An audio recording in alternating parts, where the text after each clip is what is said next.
నన్ను వదలవే, కడుపులో గందరగోళంగా ఉంది. ఇదిగో వెళ్ళొచ్చిన తర్వాత నీ ప్రశ్నలన్నిటికీ తీరిక సమాధానం చెప్తాను. అమ్మా నేను మర్చిపోతానండి. నాకు సమాధానం చెప్పిన తర్వాత మీరేమైనా చేసుకోండి. ఎన్టీ రామారావు నటించిన మొదటి చిత్రమేది? రంగుల చిత్రమేది? రాజుగా నటించిన చిత్రమేది? పేదగా నటించిన చిత్రమేది? దొంగగా నటించిన చిత్రమేది? విలన్ గా నటించిన చిత్రమేది? ఏ చిత్రం ఎన్ని రోజులు ఆడింది? అందులో ఫెయిల్యూర్స్ ఎన్ని, సక్సెస్ ఎన్ని చెప్పకండి చూద్దాం. కింద జన్మలో నువ్వు గానుగై ఉంటావే, నేను ఎద్దై ఉంటాను. అప్పుడు నేను ఆడించాను, ఇప్పుడు నువ్వు నన్ను జాడిస్తున్నావు. ఎన్టీ రామారావు నటించిన మొదటి జ్యువెల్ జోల్ సినిమా నిన్ను ఎక్కడ కొడితే బుద్ధి వస్తుందా అని ఆలోచిస్తున్నానే. ఏమండి? వస్తున్నా బాబు. ఏమయ్యా, నువ్వు పోస్ట్ మ్యాన్ కదా, పోర్ట్ ఉద్యోగం ఎప్పుడు మొదలెట్టావు? ఏంటండి ఏమి తెల్లంటే అడుగుతారో? మీ ఆవిడ రాసి పంపించిన పాటలు తిరిగి వచ్చేసాయి. ఆహా, అయితే ఈ నెల కూడా పొయ్యిలోకి పుల్లలు కొనక్కర్లేదన్నమాట. మీ ఆవిడ గారి చేత పాటలు రాయటం అన్నా మానిపించండి, లేకపోతే ఆవిడ గారి కోసం ఒక కొత్త వారపత్రిక పెట్టండి. లేకపోతే దేశంలో తెల్లకైతే కరువు వచ్చి పడిపోద్దని. మరి ఎవరండి వచ్చింది? అమ్మో, విడు ఏమిటండి ఇవి? ఇవన్నీ నీ రచనలే. వీటి తాకిడికి ఈ ప్రపంచం అంతా తట్టుకోలేకపోతుంది. కొన్నాళ్ళకి ఊరంతా ఖాళీ చేసి పోయేటట్టున్నారు. ఊరు అంటే జ్ఞాపకం వచ్చింది. 1952లో సొంత ఊరు అనే సినిమా వచ్చింది కదా. ఎన్ని సెంటర్స్ లో 50 రోజులు ఆడింది? ఆ చిత్రంలో హీరో ఎవరు, హీరోయిన్ ఎవరు, డైరెక్టర్ ఎవరు? కింద జనంలో నువ్వు పిడకై ఉంటావే, నేను పోయే ఉంటాను. అప్పుడు నిన్ను కాల్చాను, ఇప్పుడు నన్ను కాల్చు తింటున్నావు. ఏంటండి? ఇటు కాదు, ఇటు పోతాను. పిన్ని, మళ్ళీ ఏమిటో. ఏమిటి పిన్ని, ఏమిటి గొడవ? ఏం లేదురా, ఈ మధ్య ఎవరికీ సినిమా పరిజ్ఞానమే ఉండటం లేదు. అదే నాకు చాలా బాధగా ఉంది. ఇదిగో లోపలికి వెళ్ళటానికి వీల్లేదు. ఇక్కడే పడి ఉంటానే. నాగయ్య గారు హీరోగా ఉన్నప్పుడు మా అమ్మ, రామారావు గారు హీరోగా ఉన్నప్పుడు మా అమ్మ ఎన్నో తెలుగు చలనచిత్ర పాఠికగా రాశారు. నేను ఇప్పుడు ఒకటి అలాంటిదే రాద్దాం అనుకుంటున్నాను. ఎవరు పట్టించుకోవటం లేదురా. పిన్ని, నువ్వు ఎవరిని ఏం అడగకూడదు. అడిగితే నీకు తెలిసిన విషయాలు వాళ్ళు ముందే తెలుసుకొని నీకంటే ముందే వాళ్ళు బుక్ రాసేస్తారు. అందుకని నీలోనే ఉంచుకో. నీకు ఒకటి తెలుసా? నీ బుక్ కవర్ పేజ్ బొమ్మ బాపు గారి చేత వేస్తున్నాను. అలాగా? ఫ్రంట్ పేజ్ ఏమిటో తెలుసా? ఏమిటి? రమ్ పమ్. చాలా బాగుందిరా. బ్యాక్ పేజ్ మీద సుత్తి కూడా వేయించు, రాంగ్ ముదిరిపోతుంది. మీరు ఊరుకోండి. నా బాబే, నువ్వు ఒక్కడవేరా నన్ను అర్థం చేసుకున్న వాడివి. ఇంకెప్పుడు ఎవరిని ఏమి అడగను, మిమ్మల్ని తప్ప. ఒరే, అంతా బాగానే మేనేజ్ చేసావురా, కానీ నన్ను మాత్రం బతికించలేకపోయావు. మీ పిన్ని. బాబాయ్, పిన్ని ముందు నువ్వేమన్నాను? పిన్ని వెళ్ళాకన్నావా? నేను ఊరుకోను. ఓహో, నువ్వు దాని పార్టీ కదా. అవును, పిన్నంటే ఎవరనుకున్నావు? మా అమ్మ. ఒరే, ఇది ఏనాటి బంధంరా? 15 సంవత్సరాల క్రితం మీరెవరు మేమెవరు అనుకోకుండా నాకు దొరికారు. ఈ 15 సంవత్సరాల్లో మేము మీకే ఆప్యాతలు కురిపించామో తెలియదు, కానీ మీరు మా కన్నబిడ్డల కంటే ఎక్కువైపోయారా. అది మా అదృష్టం బాబాయ్. నువ్వు లేకపోతే మేమేమైపోదు. చూడమ్మా, రిటైర్డ్ స్టేషన్ మాస్టర్ గా చెప్తున్నాను, పచ్చ జెండాకి పరిగెత్తే రైలుకి బంధుతో ఉండక్కర్లేదురా. పచ్చ జెండా ఊగిందంటే రైలు పరిగెత్తి తీరాలే, దాని డ్యూటీ. రైలు పరిగెత్తే ముందు పచ్చ జెండా ఊగాలే, దాని బాధ్యత. మన బంధుత్వాలు కూడా అంతేరా. అయ్యో, టైం అయింది బాబాయ్. నువ్వు ముందు సరిగ్గా నిలబడు, ఇప్పుడు బయలు. ఓకే, నువ్వు రామ్మా. వెళ్ళొస్తాం. త్వరగా వచ్చేయండి. అలాగే బాబాయ్. 1969లో నా కర్మకాయలు నేను పెళ్లి చేసుకున్నాను. ఎక్కడికెళ్తారు? ఇప్పుడు ఆపే ఉంటే చంపేస్తాను. అమ్మా, నా కమిషన్ 400. నువ్వింతవరకు తీసుకొచ్చిన 96 కేసుల్లో ఈ షరతులన్నీ సరిపోతున్నాయ్యా. ఆ ముఖ్యమైన షరతుల విషయంలోనే తేడాలు వస్తున్నాయి. ఇంతకీ ఆ అమ్మాయికి మా సినిమా రాకేశం తట్టుకునే శక్తి సామర్థ్యాలు ఉన్నాయా లేవా? మీకు విషయం తెలుసా? తెలీదయ్యా. అస్సలు ఈ అమ్మాయిని తట్టుకునే శక్తి సామర్థ్యాలు మీ ఆవిడ గారికి ఉన్నాయా లేవో ముందా తెలుసుకోండి. నా కమిషన్ 400 నాకు ఇవ్వడానికి అభ్యంతరం లేదు. ఇంతకీ అమ్మాయి ఎక్కడ ఉంది? రైల్వే స్టేషన్ లో ఉంది. అడ్రస్ ఇచ్చాను, ఈ పాటికి వచ్చేస్తాను. ఆహా,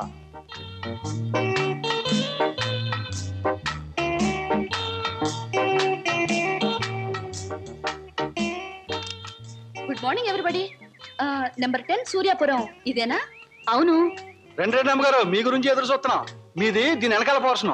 నచ్చింది అనుకోండి, నా commission 400. A brainless black man, railway station దగ్గర నుంచి చెప్తున్నావు 400 అని. ముందు పోర్షన్ నచ్చాలి, అందులో బెడ్రూమ్ నచ్చాలి, బాత్రూమ్ నచ్చాలి, కిచెన్ నచ్చాలి. చూడు, దీనిలో ఏది నచ్చకపోయినా పోలీస్ స్టేషన్ కి అప్పు చెప్తాను. అప్పుడు వాళ్ళు ఇస్తారు 4. ఏంటి, పోలీస్ స్టేషన్ లో అప్పు చెప్తావా? అవును. నన్నే? అసలు ఆ పోలీస్ స్టేషన్ ఇప్పించింది కూడా నేనేనమ్మా. ఏదన్నా అడగాలనుకుంటే అదిగో ఓనర్ గారిని అడగండి. నా కమిషన్ మాత్రం 400. తీసుకోనా? హలో, మీరే నా హౌస్ ఏమ్మా, అలా కనిపిస్తాం లేదా? No no no. ఈ ఇల్లు కట్టి ఎన్నేళ్ళు అయి ఉంటుంది? దేశానికి స్వాతంత్రం వచ్చిన 3వ సంవత్సరంలో కట్టానమ్మా. అరే, ఇంటి పక్కన రైల్వే ట్రాక్ కూడా ఉంది. ఆ రైళ్లు వెళ్ళాలిగా, అందుకని. ట్రాక్ పక్కన మీరు ఇల్లు కట్టారా?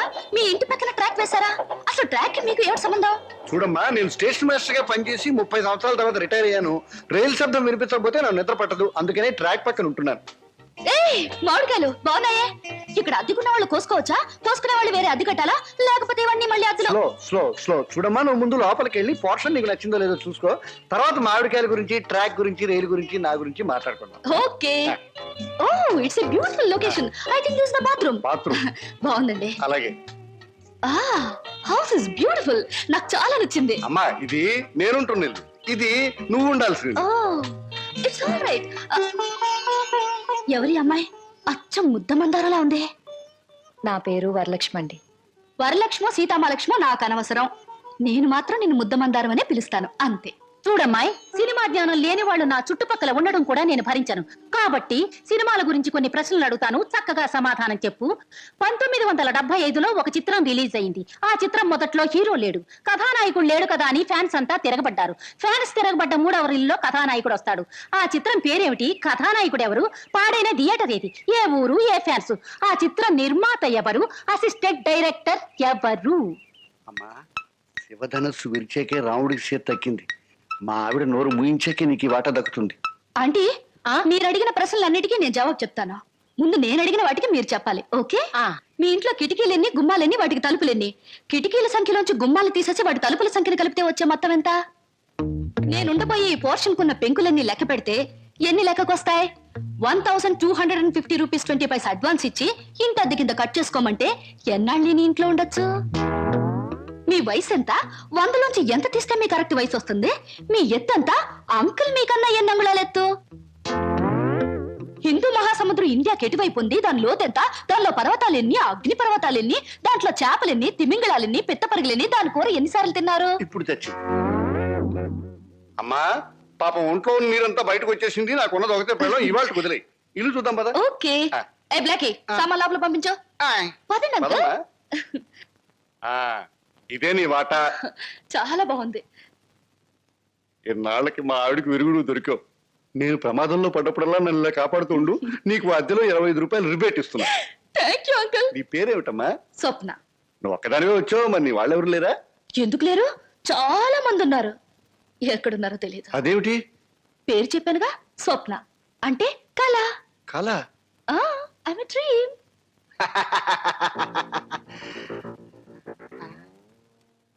ఇలా చూస్తుందంటే ఈ చిన్నబాబులు నా మీద దూకుద్దేమో. 1965లో అక్టోబర్ నెల 2వ తేదీ శోభన్ బాబు నటించిన చిత్రం శుక్రవారం రిలీజ్ అయింది. ఆ చిత్రం పేరేమిటి? పడుగు పన్ను. నాకు అమ్మేది వద్దు బాబోయ్, నాకు అమ్మేది వద్దు బాబోయ్. సుకుమారి, సుకుమా,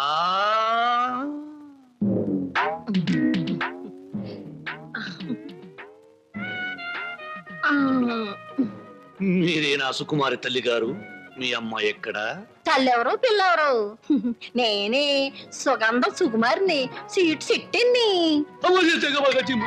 పశ్చిమ గోదావరి జిల్లాలో నైరుతు పవనాలు వచ్చినప్పుడు కందిసేను మంచికాడ పెద్ద మనిషి అయ్యాను.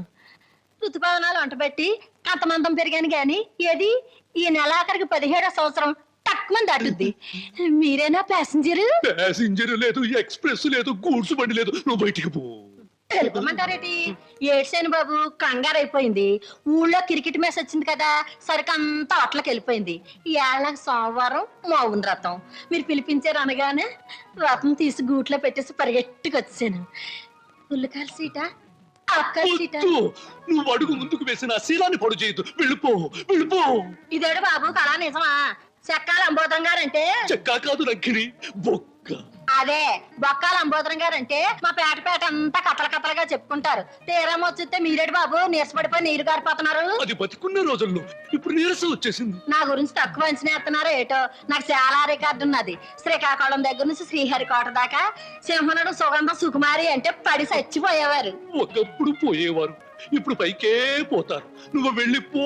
716 ఇచ్చి నాకు మటుకు న్యాయం ఉండొద్దు. ఎక్కడిది అక్కడే ఉంది కాబట్టి పైన 110 కొట్టించుకుని ఏ ఇచ్చి. ఇదిగో ఇదిగో బాబు, ఈ ఆల నుంచి బాదం పప్పు, పిత్తా పప్పు అన్ని బాగా తిను, లేకపోతే ఆడదందరూ అలసైపోతావు. చెక్కాలి అంబోదరం చెక్క. చెక్క కాదు, బొక్క. 116 బొక్క. శంకర, పరమేశ్వర, చిచి స్నానం చేసి వచ్చిన పేరు చెప్పిస్తా.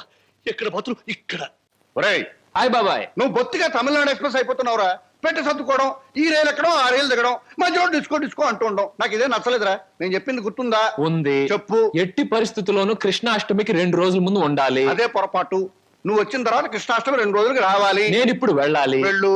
ఓకే. చూడండి, మన ఇంట్లో కృష్ణాష్టమికి ఓ ప్రత్యేకత ఎందుకు వచ్చిందో తెలుసా? ఎవరికేమైనా ఆ రోజు మన ఇంట్లో మాత్రం మంచి జరుగుతుంది. మా పెళ్లి కృష్ణాష్టమి రోజే జరిగింది. ఈయనకు ఉద్యోగం కృష్ణాష్టమి రోజే వచ్చింది. మీరు కృష్ణాష్టమి రోజే దొరికారు. ఈ కృష్ణాష్టమికి ఏం జరుగుతుందో? 1966లో కృష్ణాష్టమి రోజు రిలీజ్ అయిన ఓ చిత్రం 3 కేంద్రాల్లో సంవత్సరం ఆడింది. ఆ చిత్రం పేరేమిటి? దర్శకుడు ఎవరు? హీరో హీరోయిన్ ఎవరు? ట్రైన్ కి టైం అయింది. దారిలో ఆలోచించి వచ్చిన తర్వాత చెప్తాను. ఓకే. ఆ, మీరు చెప్పరే. పెట్టించి వచ్చి చచ్చినట్టు చెప్తాను. 1964లో